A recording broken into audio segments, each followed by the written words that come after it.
Сәлеметсіздер ме оқушылар? Қазақ тілі 2-ші сынып 3-ші сабақ Атамұра баспасы. Бүгінгі сабақтың тақырыбы диалог және монолог. Диалог пен монолог не екенін білетін боласың. Сөйлеу мәдениетін сақтап, диалогке қатыса аласың. Бұлай болса, өткенді есімізге түсірейік. Балалар сабақты бастамас бұрын міндетті түрде каналға тіркеліп кетуді ұмытпа. Бұлай болса, сендерге өткен сабақты қайталау үшін мына сұрақты қоямын. Ауызша сөйлеу дегеніміз не? Ауызша сөйлеу дегеніміз, балалар, яғни біздің ауызша дыбыс арқылы сөйлесуіміз, оған біздің әңгіме айтуымыз, ән айтуымыз, сұрақ қоюымыз, ертегі тыңдауымыз, бір-біріне қарым-қатынас жасауымыздың барлығы жатады екен. Өткен сабақта айтқанымыздай, ауызша сөйлеудің тағы да бір түрі бар, ол жазбаша сөйлеу. Мысалы, жазылып берілетін хабарды біз қалай атаймыз? Әрине, біз оны жазбаша сөйлеу деп атаймыз. Яғни келесі қарым-қатынас түрі ол жазбаша сөйлеу. Яғни сенің хат жазуың, немесе хабарлама жіберуің, немесе түрлі құрылысшылардың қолданған объектілер сызып көрсетуі, кітапта берілген мағлұматтар барлығы жазбаша сөйлеуге жатады екен. Олай болса, осы тақырыптардың көлемінде жаңа тақырыбымызды бастайық. 9-шы жаттығу өлеңді тиісті дауыстарға оқып тыңдаймыз. Бүлдірген тереміз балақай, балақай, ат жарыс көреміз балақай, алақай, айға ұшып барамыз балақай, алақай, кел ағаш жарамыз балақай, әй, атай. Қадыр Мырзалидың өлеңі. Енді осы өлең бойынша мына сұраққа жауап берейік. Өлеңдегі кейіпкерлерді анықтау, олардың саны нешеу дейді. Өлеңде екі кейіпкер бар екен, олар баласы және атасы, яғни бала мен атаның арасындағы сөйлесуі, қарым-қатынас жасауы осы өлеңде көрсетілген. Бұлай болса, есіңде сақта. Дастархан басында отбасы мүшелері не істейді? Олар барлық бір-бірімен жаңа ата мен бала секілді сөйлеседі.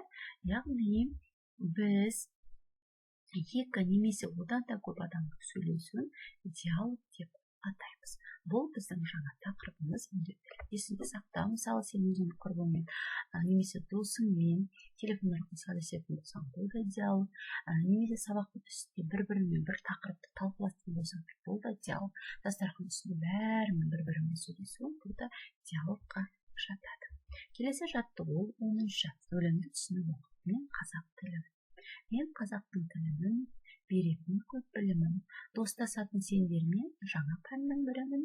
Үйретем тіл заңдарын, сөзіме құлақ сал бәрін. Менімен тез іске асар, ойға алған арманым.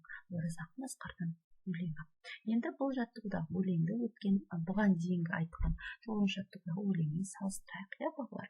9-шы жаттығуда екі адамның қарым-қатынасы туралы өлеңді оқыған болсақ, ал бұл жерде тек қана бір қазақ тілінің өзі туралы жазған жазбасы берілген. Яғни бұл өлең не туралы дейді?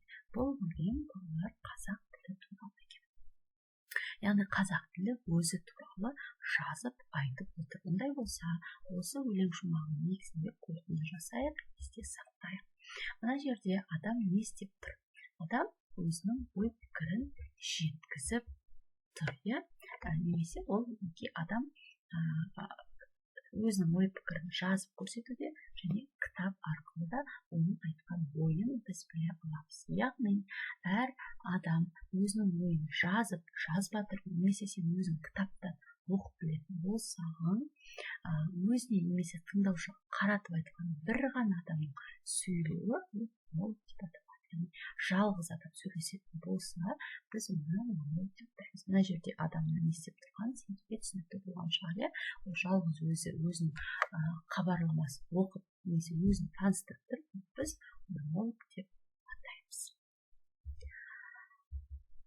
Енді балалар, бұл тапсырма жүгіру диктант деп аталады, кітапта жоқ, өзің жылдам жүгіріп отырып, мына жерде берілген сөздерді жазып шық. Бірінші қатарда диалог, достық, дастархан, доп, диірмен, дәрігер, монолог, мереке, маса, маймыл, сөйлеу, сыйлық, сиыр, серік, сары, сандық.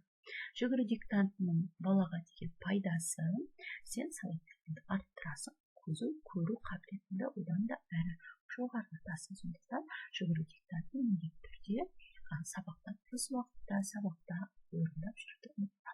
Келесі жаттығу 11-ші суретке назар аудар.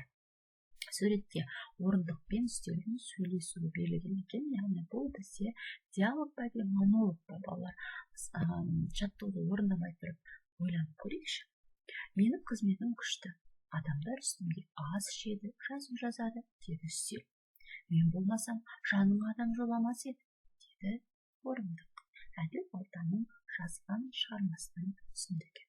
Әрине, балалар, бұл жерде екеуінің сөйлесуі диалог, өйткені біз екі адам немесе одан да көп адам сөйлесуін жаңа ережеде диалог деп айтамыз. Ал бұл жерде орындық пен үстел өзара сөйлесті. Келесі соңғы жұмысы, бұны әдетте үй жұмысына береді. 12-ші жаттығу диалогты толтырып көшіріп жаз. Амансыз ба, әже? Аманбыз, бала. Қалыңыз қалай, әже? Жақсымын. Порталасымен ата мен бала рөлінде амандасу жағдайында құрастырып көріледі. Яғни сен де осы секілді ата мен баланың сөйлесіп тұрған кез келген диалогын құрастыра аласың. Осымен бүгінгі сабағымыз аяқталды. Келесі кездескенше сау бол.